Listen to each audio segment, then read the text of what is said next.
The universities we are talking about, the libraries, the best of the library is at least 5 to 10 years behind in the relevant literature. The laboratories, nothing to write home about. Academic journals have disappeared completely.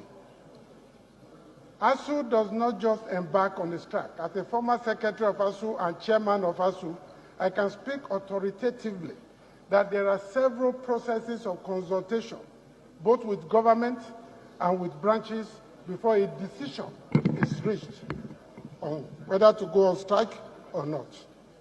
And I believe that before ASU took this decision, there are 3 outstanding agreements signed by the federal government and not implemented.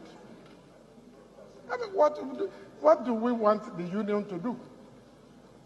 So I think this is a great opportunity for this House, probably working with the Senate, to come up with a clear strategy on how to engage the federal government to live up to its own agreements. That is the problem. There is no other thing. The teachers are ready to perform their duties. The students, I believe, are also ready to go to school. But if we imagine the consequences of a disrupted academic calendar, we will better appreciate why this strike must not be allowed, to begin, much less continue. I want to appeal to our colleagues here, those who have connections with the big men in this country, to please educate them that when you sign an agreement, you should live up to the terms of that agreement. ASU is doing the right thing in calling a strike, but mainly to call the attention of Nigerians to what the federal government is doing. Not because they want to punish the students or prevent them from taking their exams or breaking the calendar. It is because the federal government has become notorious in signing agreements and not living up to the terms of the agreement. Mr. Speaker, honorable colleagues, I want to appeal that this must be taken very seriously. This is an opportunity to find a once and for all solution to the problem of strikes in our universities.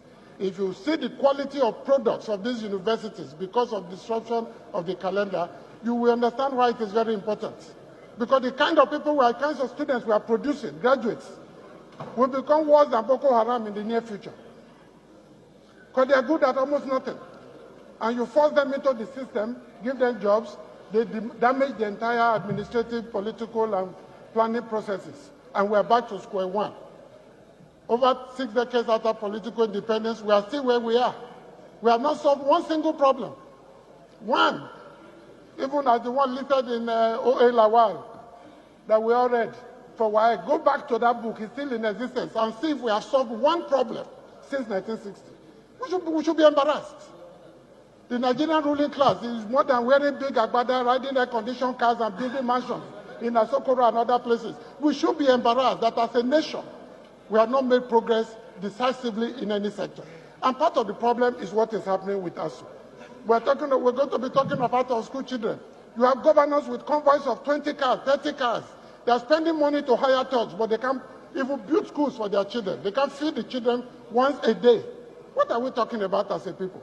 Let's take ourselves more seriously, take our country more